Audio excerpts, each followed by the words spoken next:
Imagine you're standing at the edge of a forest. It's dusk. The light is failing fast, and somewhere behind you, your child, maybe 3 years old, has wandered 20 feet from camp. 20 feet. That's nothing in the modern world. In yours, it might as well be a mile. The grass is tall enough to hide a leopard. The river nearby floods without warning. And that sound coming from the treeline, you don't know what it is yet, but your body already does. Now freeze that moment. Not the fear, the decision. Because in that split second, you're not just a panicked parent. You're executing a survival calculus that your ancestors spent 2 million years refining. Do you scream and alert predators to your location? Do you run and risk stumbling? Do you wait, scan, listen? This is what parenting looked like for most of human history. Not playgrounds, not car seats, not screen time limits. A daily negotiation with a world actively trying to kill your children. And somehow, enough of those children survived to build everything you see around you today. How did they do it? That question sounds simple. It isn't. Because when we ask how ancient humans raised children in a world full of danger, we're really asking something deeper. What does parenting look like when it has to actually work, not work in the sense of producing well-adjusted adults with good emotional vocabulary?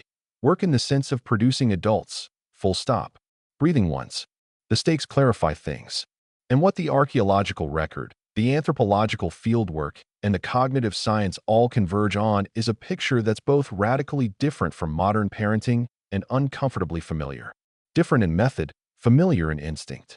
Because the emotional architecture underneath, the attachment, the fear, the tribal investment in small humans, that didn't change much. What changed was the environment those instincts had to operate in. And here's what makes this worth your time. Understanding how prehistoric parents solved this problem doesn't just give you a history lesson. It reveals something about what human children are built to experience and how far our current arrangements have drifted from that baseline. Whether that drift is progress or loss is something you'll have to decide for yourself. Start with the most fundamental shift in how ancient humans thought about child rearing. One that's so obvious we almost miss it. Children were never, under any circumstances, the responsibility of two people. We have this deeply embedded cultural image of the nuclear family, mother, father, offspring, maybe a dog, as the natural unit of human reproduction. It isn't. Not even close. The overwhelming evidence from hunter-gatherer societies studied in the 20th century, the Kung San of the Kalahari, the Hadza of Tanzania, the Agda of the Philippines, consistently shows that child-rearing was a communal project. The anthropologist Sarah Blaffer HRDY spent decades arguing this point in her research, culminating in her 2009 book Mothers and Others.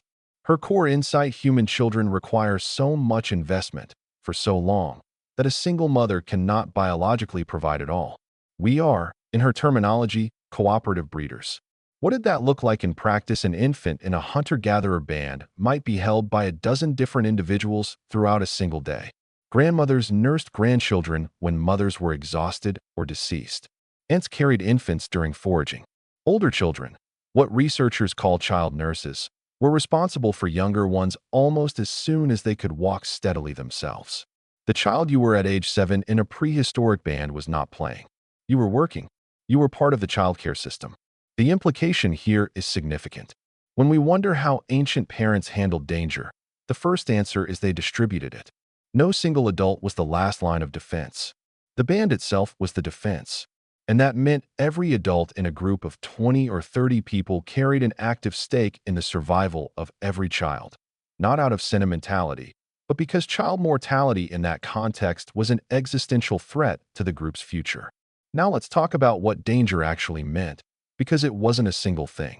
It was a layered set of threats, each requiring different responses. Predation was real but often overstated. Yes, leopards took children. Cave art and fossilized remains confirm it. But more children died from disease, starvation, accident, and exposure than from anything with claws. The Kung data, compiled by Nancy Howell in her 1979 study Demography of the Dobe, Kung, estimated that roughly 20% of children died before their first birthday, and nearly half didn't survive to adulthood. Most of those deaths weren't dramatic. They were fevers. They were infected cuts. They were bad seasons. So how did ancient parents handle a threat they couldn't fight? They managed risk through constant proximity.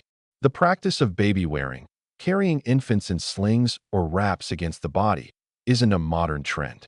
It's one of the oldest childcare strategies we know of. Constant physical contact regulates an infant's body temperature, heart rate, and cortisol levels. It also means the child is never more than an arm's length from an adult.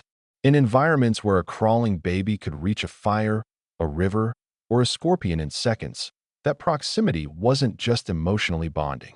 It was the safety mechanism. Sleep arrangements told the same story.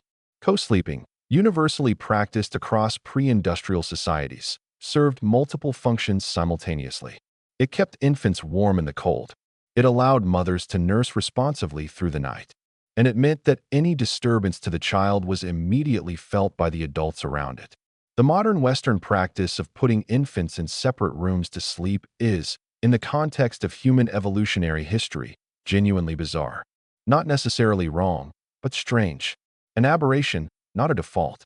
There's a third strategy that ancient humans used, one that's harder to quantify, but shows up everywhere you look. They trained children for the world they actually inhabited, not the world parents wished existed. Children in hunter-gatherer societies were given real tools at ages that would horrify a modern parent. The Hadza give children small bows and arrows at age 3 or 4, not toy ones. Real ones. By 10, Hadza boys are hunting small game independently. Agda girls of similar ages are fishing alongside adults. The developmental psychologist David Lancy, in his sweeping cross-cultural study The Anthropology of Childhood, documents what he calls the chore curriculum, the gradual, structured transfer of genuine responsibility to children as soon as they demonstrate the capacity to handle it. This wasn't because ancient parents didn't value their children's safety. It was because they understood something that we've largely forgotten: competence is the foundation of safety. A child who knows how to handle a knife is less likely to be hurt by one than a child who has never touched one and encounters it without supervision. A child who has learned to read animal tracks isn't surprised by predators. A child who has been allowed to fall, actually fall, skin their knees, twist an ankle on rough terrain, develops the proprioceptive awareness and risk assessment skills that prevent the bigger falls later. The anthropological term for this is risky play, and researchers like Ellen Beat Hansen-Sanceder at Queen Maud University have argued that children are hardwired to seek it out precisely because their nervous systems require it for proper development. Ancient parents didn't suppress that drive. They channeled it. They supervised it not by preventing risk, but by being present while risk was being taken. Here's where it gets complicated, because not everything about ancient childhood was adaptive wisdom. The same cultures that show remarkable communal child-rearing practices also show evidence of infanticide, particularly of infants born with visible disabilities, twins in resource-scarce contexts, or children born too soon after a previous sibling to be fed adequately. Among the Kung, birth spacing of roughly 4 years was enforced partly through extended breastfeeding and partly, when necessary, through grimmer means. This wasn't cruelty in the modern sense. It was a hard-eyed calculation about what the group could sustain. And the mortality rates we mentioned earlier, they weren't just accepted stoically. The anthropological record suggests that early attachment bonds were sometimes deliberately suppressed in high-mortality environments. Some societies didn't name children until they had survived a threshold period. Days, weeks, sometimes months, precisely because formal naming represented a social commitment that it was psychologically costly to lose. Sarah Blaffer HRDY addresses this directly. The degree of maternal attachment in traditional societies often scaled with the child's perceived viability. What does that tell us? It tells us that ancient parenting wasn't a golden era of intuitive wisdom. It was a negotiation under conditions of scarcity. The cooperative, communal, nature-integrated model had real virtues, but it also made decisions we would find unbearable, and it did so not out of malice, but out of necessity.